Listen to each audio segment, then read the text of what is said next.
Hi, here we are, our Field Trip Fridays, and we are going to be standing out here in historic downtown Tavernier, talking about some of the historic buildings. I'm Brad Bertelli. We're here with the Keys History and Discovery Center, doing one of our adventures out front, out in the community, visiting different historic locations.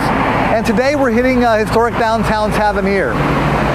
Now, what most people don't realize about Tavernier is that there are more historic structures in Tavernier than anywhere else in the Florida Keys outside of Key West. And so today we're going to talk about, there's a nice cluster of buildings that date back to the 1920s and early 1930s that we're going to explore kind of building by building. This first one behind me is one of the very first businesses established here in Tavernier. And in 1928, this would have been the Tavernier Tea Room. Now, a tea room, this was during Prohibition, and a tea room would be code for a place to get alcoholic beverages during Prohibition. And so this becomes Tavernier Tea Room. In the early 1930s, Harry Harris would move into Tavernier and begin working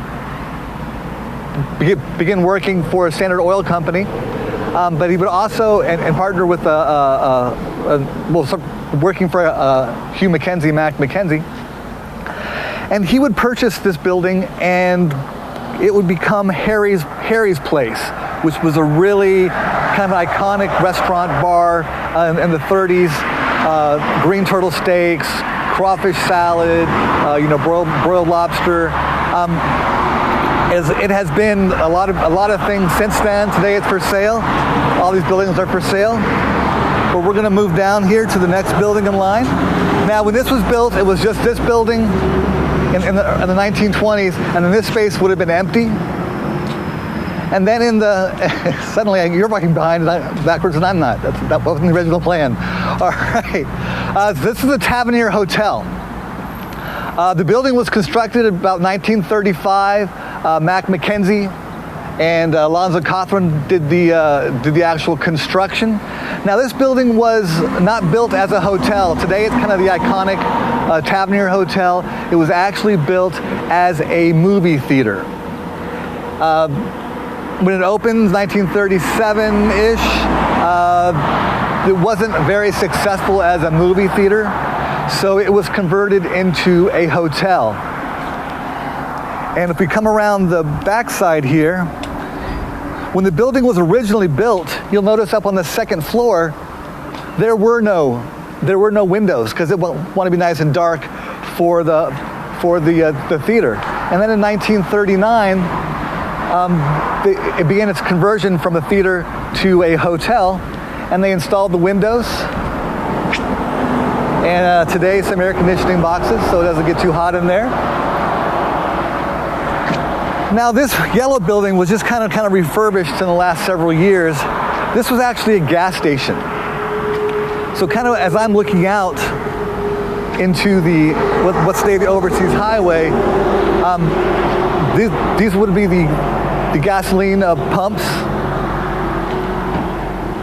And then this was also, what was kind of interesting about this area is it became kind of a one-stop destination where you could do a lot of different kind of shopping. You could get a bite to eat at Harry's Place.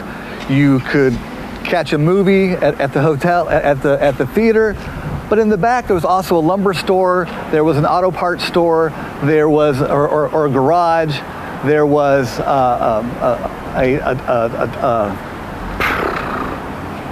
a sundry store, a local store for sundries and sodas and things like that.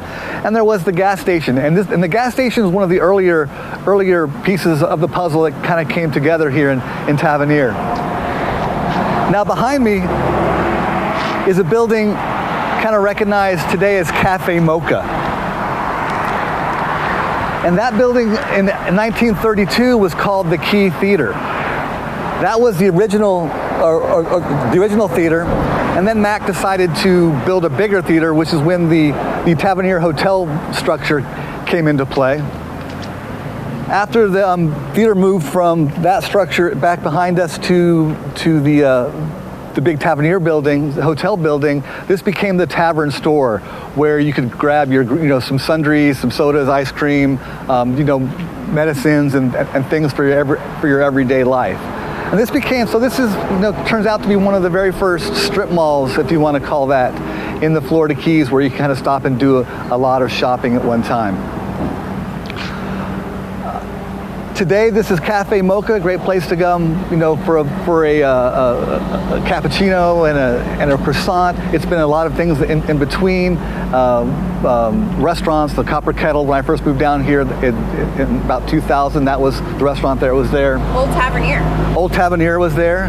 Yeah, it's been a lot of different things. It's been Cafe Mocha now for quite a while, and the rest of these buildings have closed down and are for sale.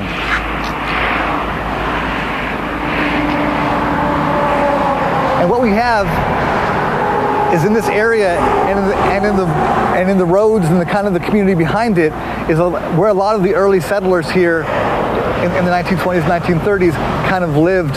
And I know if you caught our webinar on Wednesday, we've been talking about Tavernier all week. We did a little bit at the museum on Tuesday. On a Wednesday, I did a webinar on historic downtown Tavernier. And O.M. Woods is one of the men who really came down in the 1920s and kind of began developing this in a commercial way. He brought the ice house, which would have been located across the street. He also convinced Standard Oil to build bulk storage of bulk oil tanks, which helped out with the gas station here. We don't want a repeat of last Friday, so let's get into the shade. And O.M. Woods, Oliver Woods, was also a real estate developer. And one of my favorite parts of his story is that the subdivision right behind the hotel here, he deemed the subdivision of Ollywood, kind of a play on Hollywood, and which is kind of a neat story. Oliver Woods and Hugh Mack Mackenzie would partner. Oliver Woods was given he was the owner of his death. He would die from a heart attack in Miami, and then Mack Mackenzie would take over the Standard Oil, and it's in the Mackenzie family still today.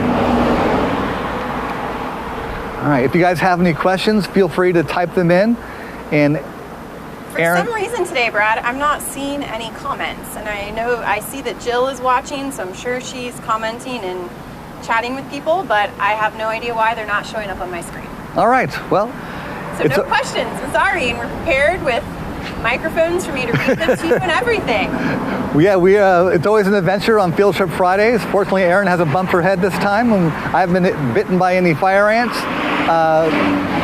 So if there's no questions that we can see, we are going to continue our exploration of some of the historic locations here in the Upper Keys. On Monday, our Moat Marine aquarium biologist Blake Terry will not be available, so we're going to have a couple of special guest stars doing a presentation on Monday. And then Tuesday, I'll be back at the museum at 10 o'clock talking about another one of our exhibits at the museum.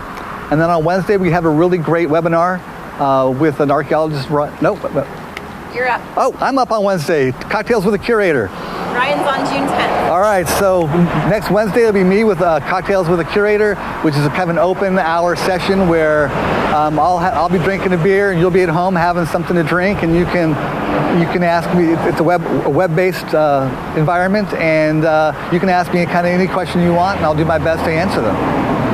So we have another full slate next week.